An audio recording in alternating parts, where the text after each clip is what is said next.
Pranam and welcome to our next journey on Bhagavad Gita. And this episode, we are going to talk about chapter 3 and continue upon Karma Yoga.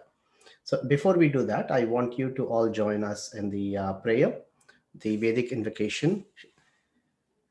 Om Sahana Vavatu Sahanau Bhunaktu Sahaviryam Karavavahai Tejasvinavadhitamastu ma vidvishavahe. Om Shanti Hari Om Shri Gurubhyo Namaha Hari Om. Okay, welcome again. And today we'll continue upon Karma Yoga. And before we go into the chapter summary or where we left off, just want to show you the structure of Karma Yoga. So last time we talked about the cycle of yajna from shlokas 1 to I think 14, and we'll see 15 and 16 today. And then shlokas 17 to 24 talks about a spiritually mature person or a jnani, and how a jnani also does karma, even though it is not necessary for a jnani to do karma, they engage. So it's called detached engagement. And the paribhasha or the definition of detached engagement is given from shloka 25 to 29. And Bhagavan then takes us through to Karma Yoga, the proper Karma Yoga. And the core of Karma Yoga is delivered between 30 and 35. And then Arjuna raises a question as to how a person knowing all those things, in spite of knowing all those things, still continues to commit sins, like forcibly. And Bhagavan talks about the power of karma and krodha, which is anger and desire, and how we will control it or tame it.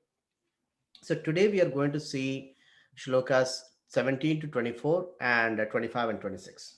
And then we will continue, if time permits, on the discussion and finish off Karma Yoga and Taming of the Krodha next week or next session. Okay. So we'll start with the first one, which is 3:14, and then we'll continue from there. Bhagavan talks about the cycle of yajna and says, Annad bhavanti bhutani parjanyadanna sambhavaha yajnad bhavati parjanyo yajna karma samudbhavaha karma brahmodbhavam vidhi brahmakshara samudbhavam tasmat sarvagatam brahma nityam yajne pratishtitam evam pravartitam chakram nanuvartayatitayah aghayur indriya ramo mogham patassa jivati. Even though they look like a big shloka and it's hard, by practice we can easily master it.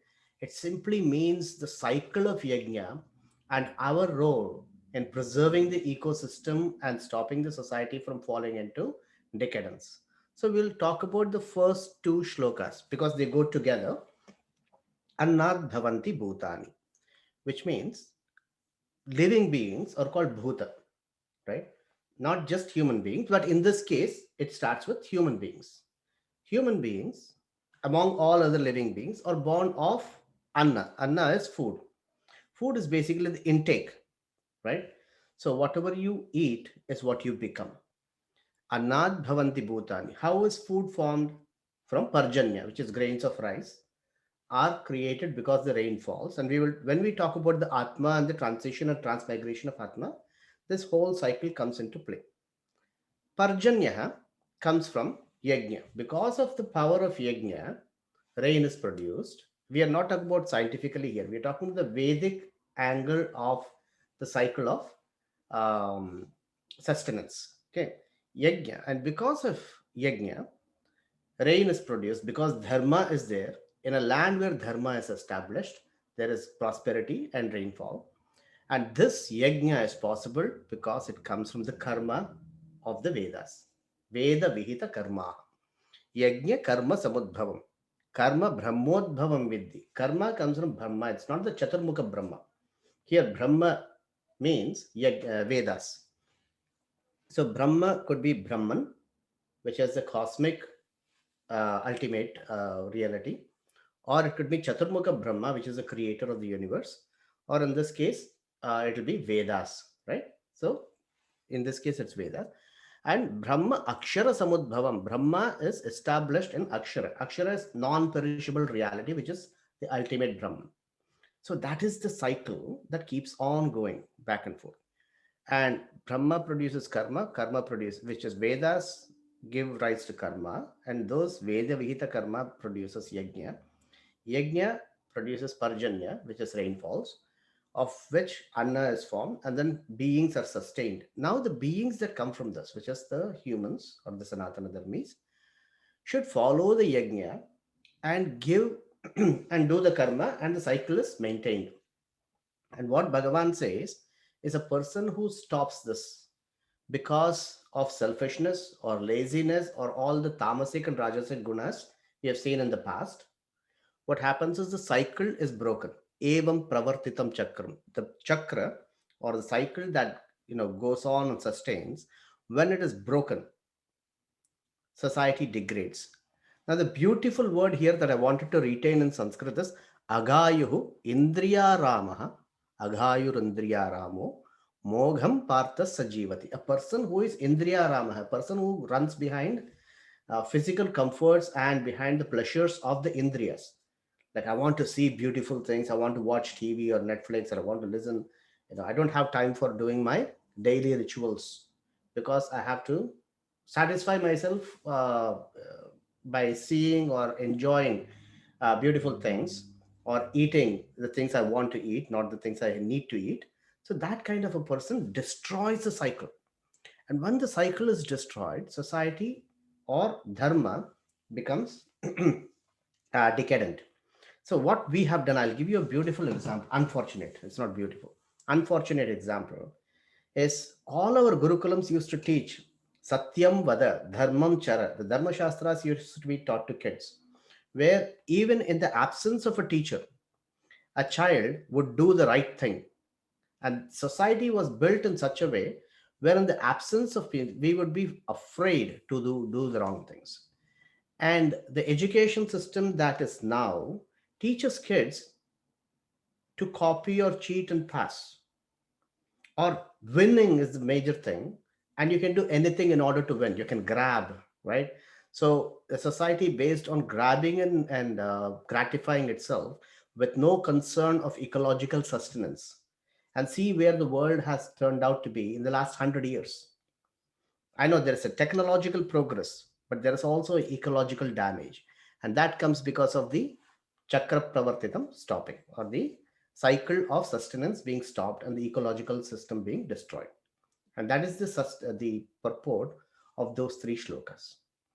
Now, Bhagavan moves on to the next part, which is the spiritually matured person. This is the jnani.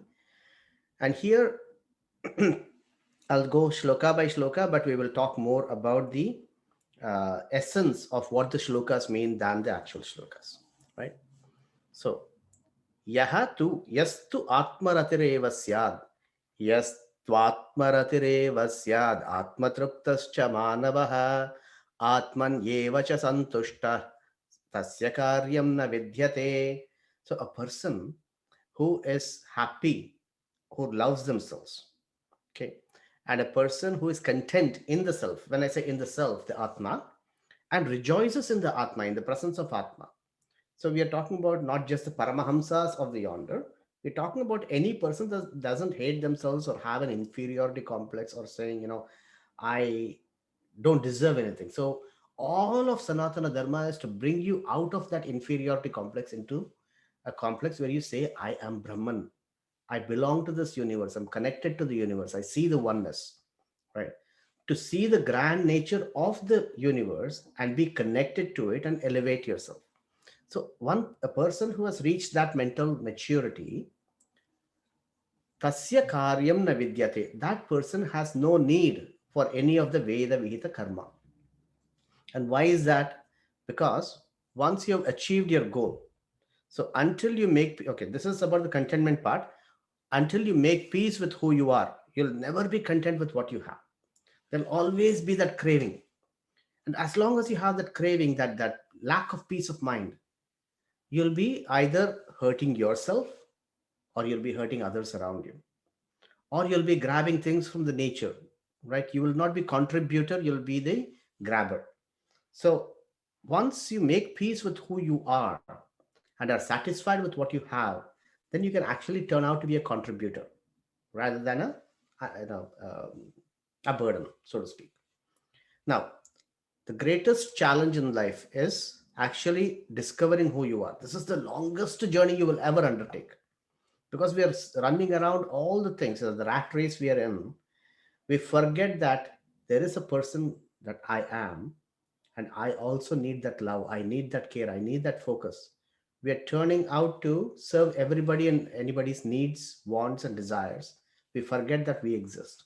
So the moment you discover who you are and you ground yourself into you, like Atma, I am the Atma, then you'll be at peace. But understanding, once you discover yourself, you have to be happy with what you find. Otherwise, it'll be a waste of a journey. Meaning, it'll be a journey where you find yourself and you're unhappy, which means you have not found yourself. The cycle has to continue, right? So, the moment you become happy with what you find, you've discovered yourself. That is the Atma. Okay. Now, before that, I was saying, Tasya Karyam na Vidyate. The person who is a Jnani does not have any Veda Vihita Karma. Now, Arjuna has a doubt. Why is it that the person, everybody else has to work, but the Jnani doesn't have to work? To this, Bhagavan says, Naiva tasya krutenartho na kruteneha kaschana na chasya sarva bhuteshu kaschid artha vyapashrayah. I'm sorry, I'm reading out all the Sanskrit shlokas because that is very important for us to later on ingrain. Rather than remembering, it's like a song. Like I forgot all the lessons I've read as a child, but I remember all the songs that I've heard because the music actually does something to your mind. So for you to get back to any of the Gita, so it's easier to remember the shlokas because your mind will automatically go back to the shlokas and it'll remember it more thoroughly than remembering the actual purport of it. Okay. So here he says, a jnani has nothing to gain or lose by doing or not doing the karma. Think of Shankaracharya, right? Shankaracharya has nothing to gain by debating others. And he has nothing to lose by not debating. I mean, he could have just sat in a gufa and or a cave and still attained happiness. Or Ramana Maharshi. It was completely silent. It was people who were thronging around Ramana Maharshi. Any Mahatma, even though they have renounced the world will not allow them to be at peace. They'll come for advice. Even kings will fall at their feet. That is the power of a Atmajnani. An Atmajnani doesn't have to go out anywhere. The person has nothing to do, nobody to impress, or nothing to crave for. And when you reach such a state, the rest of the world that has been running around in rat race will come and automatically seek that advice because they need it. And we don't realize it. We just think that the money and the fame and the 15 minutes of fame is enough for us. What we really need is a peace of mind, which is the hardest thing to find. So Jnani has nothing to gain or lose, and they don't depend on anybody to fulfill their interest. I'm talking about a true Jnani.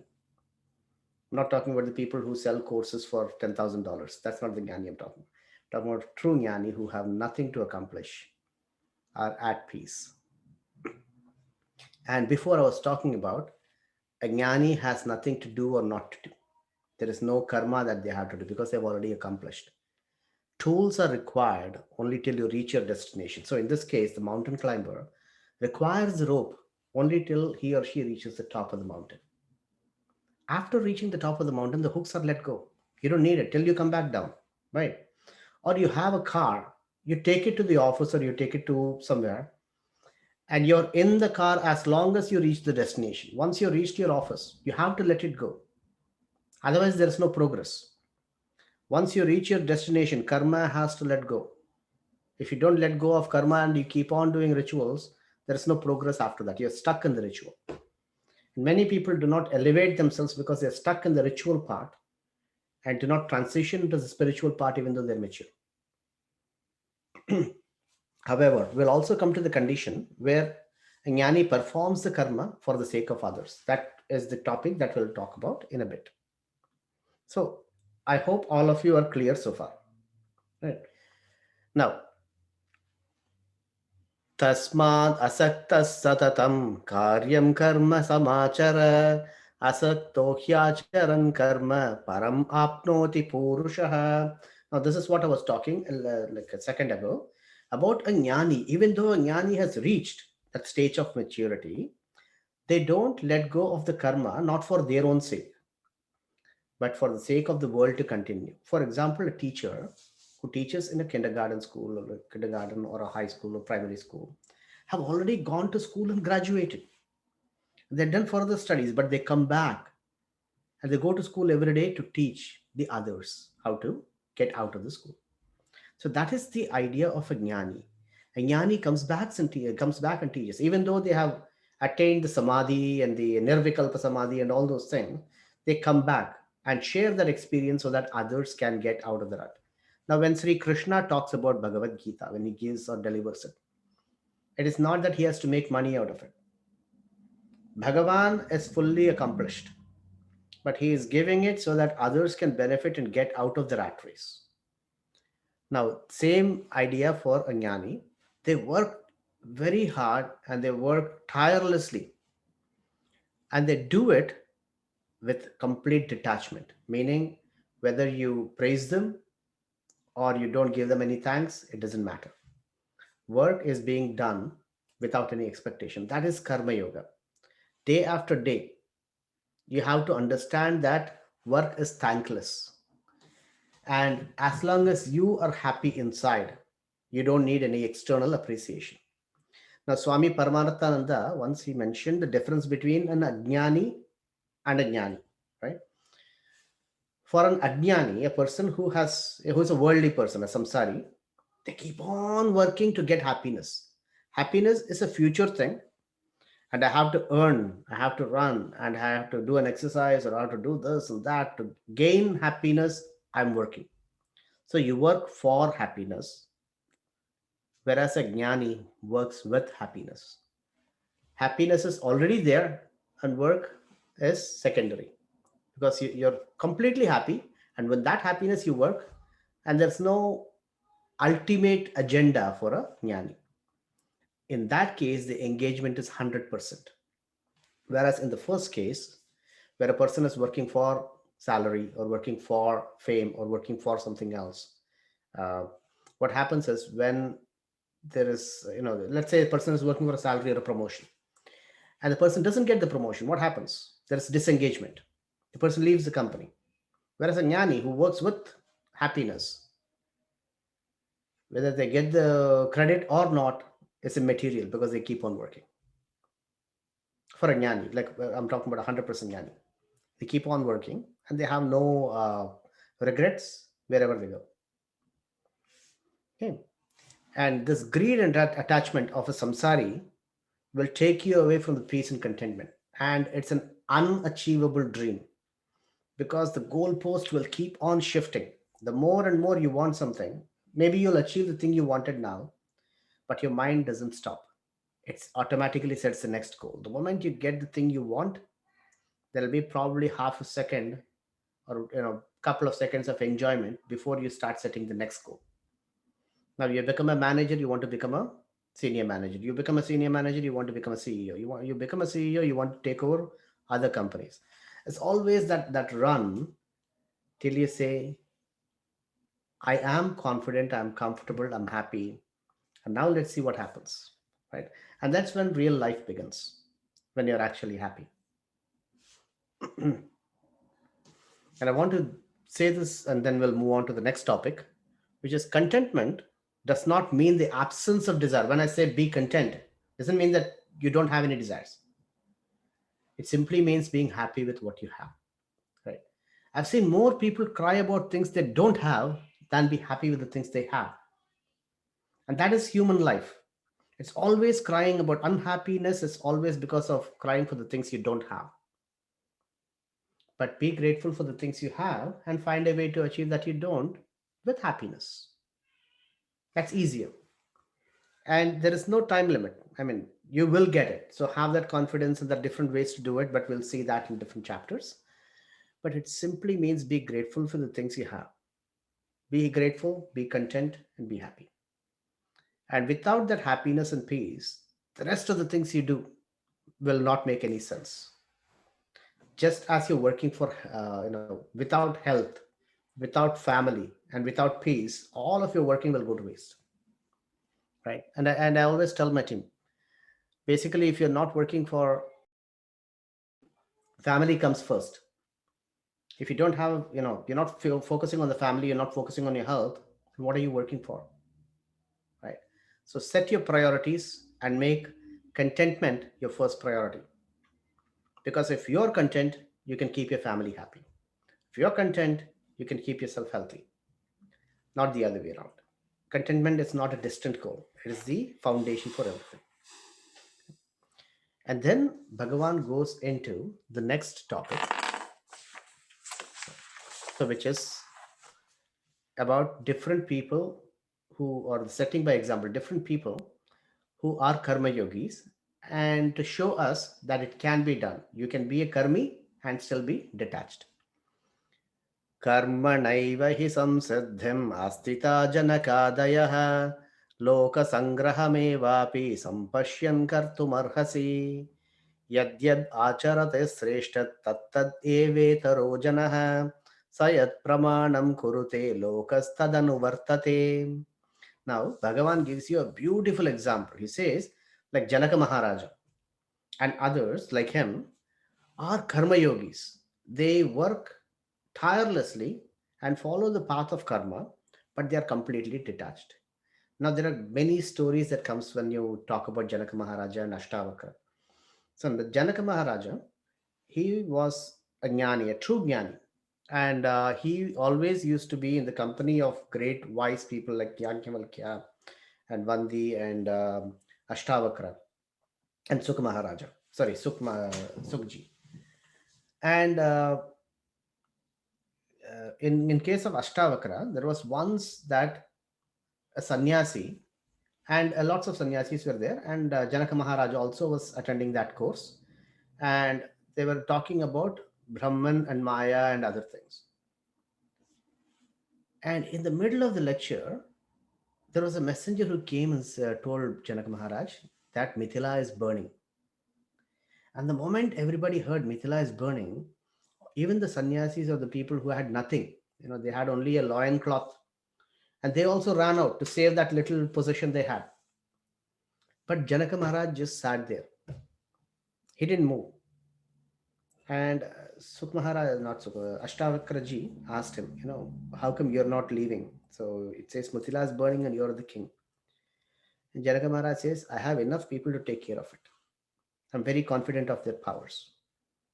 I just am calm and I want to listen to what this present reality offers me. And that was his maturity. Maturity was he was completely grounded. And as a king, he was completely confident that whatever happens there would happen. Even otherwise, it's Maya. So a kingdom can be rebuilt. And he had enough officials to take care of it. I don't have to worry about it. I have to present on the current moment. And that's all it is. And I also remember there was a wonderful video, Arnold Schwarzenegger. It was called Pumping Iron, where Arnold Schwarzenegger talks about his competition or his bodybuilding to become Mr. Olympia and Mr. Universe and all. So in one of those scenes, he talks about him training in America when he gets a call that his father has died. This is back in Austria. And he calls his mother and says, are you financially okay? Mother said, yes, she's financially okay. She's financially okay. Then he asked, then he, conveyed his condolences and then said, I cannot come, but I'm glad that you're okay. Then I'll come and meet you after the competition is over. And he also mentioned another scene where his car got uh, trashed, basically vandalized. And in his mind, it was more like, I have insurance. I don't have to worry about it. Insurance is going to take care of it. The more time I spend worrying, the less time I have to focus on the things I have to do. And that is the mindset of a karma yogi. Analyze the situation. Understand if your worrying is going to solve the problem or your prowling is going to solve the problem. Most people think about worrying when a situation hits them. So I analyze it, assess it, and ensure that there is a path. In either case, worry is useless, right? So the more you worry, let's say you worry for 10 hours, and all the 10 hours, not a single second is going towards a solution. It's going towards what happened to me, why it happened, and cursing the gods, cursing this, and blaming others. So it's all eating away into your time. So that's why Bhagavan says people like Janaka, who are karma yogi, who are completely grounded in themselves, focus on situations and reaction response rather than focusing on attachments and results. So when I say results, selfish results. Okay. And yad yad acharati sreshta, because great people, like people in like role models. Sreshtaha here means role models. So whatever a role model does, the others will also follow. Whatever a leader does, the followers will follow. Yad yad acharati sreshta, tat tad eve itaro janaha. So because your children will follow what you do, because your direct reports at work will follow what you do, your team members will follow what you do, you have to set great examples for them. We think lecturing our kids is enough. Don't do this and don't do that and think about what you did when you were a child. You might have done the same thing, right? So you cannot be a lecturing hypocrite. You have to see what a child does at that age and guide it and turn their mind towards where they have to go rather than stopping them from where they are, right? Let them explore, but you have to reason it out, asking them if what they are doing is right or wrong. So with my kids, I say, have you done your priorities? You want to play a video game, but have you done your priorities? If you've done what you have to do, then you can do what you want to do. It's a simple conversation. There's no shouting or there's no making them feel bad about themselves. Have you done your priorities? Yes, then do it. If you've not yet done your priorities, then are you doing the right thing by playing? Then they themselves know, no, it's not the right thing. Then I don't have to say the next word. They automatically do it. So you have to learn the art of guiding your people through conversations. And Bhagavad Gita is a wonderful text that teaches us how to coach and how to guide others based on conversations, not by force, and definitely not by being a hypocrite. Like you cannot teach somebody things that you don't do yourself. Okay. That's what yad yad acharati sreshta. I think we should all frame this sentence and the couple of sentences that follows this and have a daily reminder. Okay. And leadership by example. Krishna Bhagavan continues this and gives himself as an example for this. So Bhagavan says, Name partasti kartavyam trishu lokeshu kinchana nanavaptam avaptavyam varta evacha karmani. Meaning, hey Partha, in all those three worlds, and this is about the Vedic cosmology of the three worlds, Devaloka, Manushya and Asura Loka. I have zero duties because I am the Lord of the universe. I don't have to come and drive a chariot for you. No, I could have sat in Dwaraka playing dice with Rukmini. But I'm coming here to the Kurukshetra, exposing myself to all these arrows, and I'm sitting here driving a Tonga, sorry, driving a chariot, not a Tonga, driving a chariot. Okay. Now, I don't have to do this, but I'm doing this because I'm setting an example. Okay, then he says, Nan avaptam avaptavyam vartayevacha karmani. I don't have anything to achieve or anything not to achieve. Bhagavan is coming from the viewpoint of happiness. Now he is completely secure, happy, and he's at bliss. He's Paramatma, at bliss. And with that complete knowledge and control, I'm controlling my destiny kind of attitude, Bhagavan is making all that Mahabharata happen. And that is not an exception. This is a lesson for all of us. When we are grounded in ourselves, we open up our destiny. If you want to go talk to somebody and make that business deal, you won't think twice about what is going to happen, what is not going to happen. You just do it and see what happens. That fear is what's stopping you, and that self grounding in the self, the Atmarati that we were talking about, is going to give you or unlock the opportunity of moving forward. Any fear that you have is all because of that ego playing tricks on you. Simple, right? And Bhagavan also says, Yadi hyaham na varteyam jatu karman yatandritah mama vartma anuvartante manushya partha sarvasha. If I don't work, I stop working, saying that I am the Bhagavan or I have everything that I want. If a jnani stops working, everybody will start thinking they are jnanis and they'll also stop working. They'll say, oh, this jnani, this person is not working. Yatha raja tata praja. And they'll stop working. And because they stop working, he says the next line, Utsidheyurime loka na kuryat karma chedaham sankarasya kartasyam upahanyam imam prajah. Utsidaha, like Iman Lokan, this world will be destroyed. When we say destroyed, it's not like a nuclear bomb exploding kind of destruction. Destroyed in the sense like what we were talking earlier. The society will degrade. The society will implode because dharma has been lost. In open daylight, people will start robbing temples. People will start doing atrocities because they have the absolute clarity that law is useless and it will not touch them. So those kind of things will start happening in societies that has lost its dharma foundation, right? And this happens because the leadership has given that openness to the people. So when Raja does not act, Praja will start following the Raja. If the Raja is corrupt, Praja, I keep saying Raja Praja for the non-Hindi speaking audience. When the ruler doesn't act, when the leader doesn't act, the followers will start behaving without control. They'll start behaving like the leader. If the leader is corrupt, the followers will be corrupt. And such a society will not be able to sustain itself for too long because disciplined outsiders will come and take over the company or the country or the society. So it'll fall and collapse too, or it'll be open for invasions. Just like your immune system. If your immune system is not strong, then it will be open to invasion from outside. The society that's not strong will be open to invasion from external cultures. Now, that is why it is very important to have very strong leadership.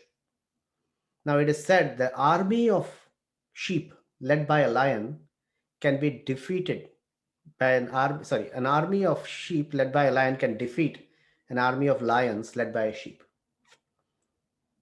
Now, you have to get this into your brain that leadership is the most important thing. It's not just the number of followers you have, it's the person at the top who encourages them or reprimands and directs and channels. That is the key to success. That is why leadership is a very important component. When everybody is a leader, it's a great thing. But till you achieve that greatness, there has to be one leader who was extremely strong. Be it Swami Vivekananda or be it Shivaji Maharaj, you take an example. It has to be a person from the side of righteousness, a person who works tirelessly to make things happen, right?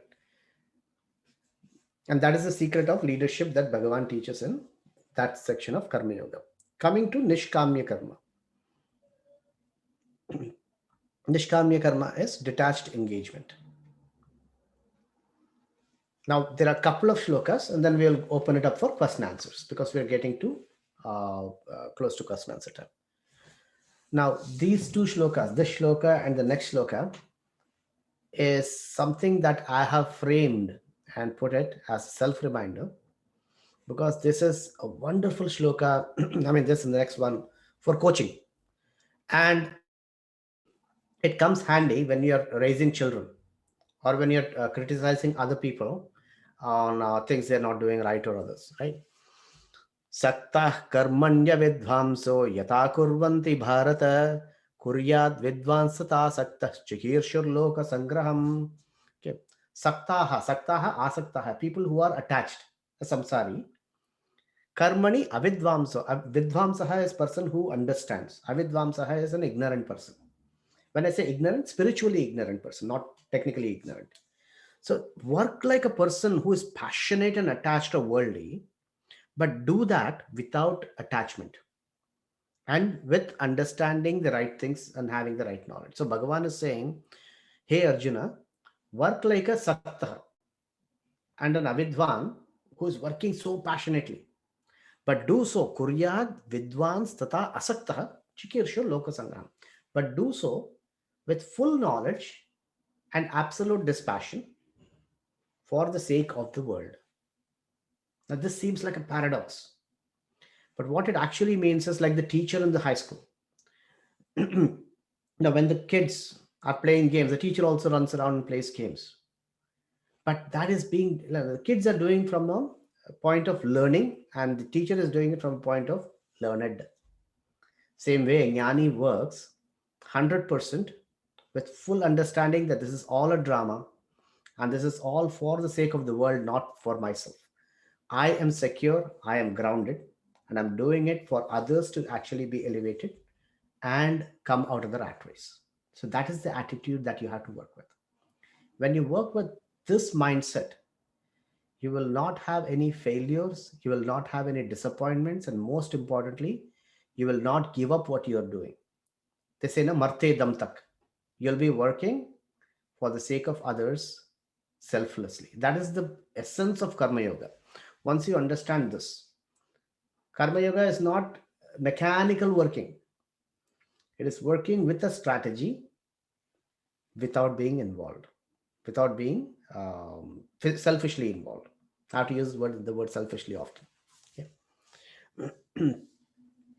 One of the examples is Hanumanji, Navavyakarana Pandita, Ashtanimadi Siddhi. Like he is a Mahajnani, but he works and he gives 110% or 1000% for Rama. He's completely devoted. It's not for himself. He could have sat under a tree and he would be happy. But whatever Hanumanji does is like a karma jnani, right? So he's an absolute karma yogi, and he is the right hand person of Rama, like completely reliable, but a full jnani. And that is the kind of example we have to start taking from our gods. Now, this shloka is the attitude towards the jnani. Once half jnana sets in, one half knowledge sets in. A person who have read two and a half books or maybe half a shloka of Gita, now they think they are a Mahajnani. And they go start lecturing everybody else on how to live their life.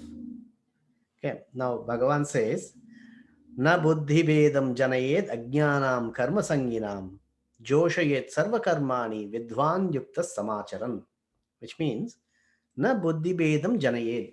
Oh, let me start with ajnanam karma sanginam. A person who is ajnani, a person who is just in the path of learning, and let us say the person is doing things wrong. That's okay. That's absolutely okay. And they are karma sangis, meaning they keep on working and they have less understanding of the Vedanta and other things. That's absolutely okay.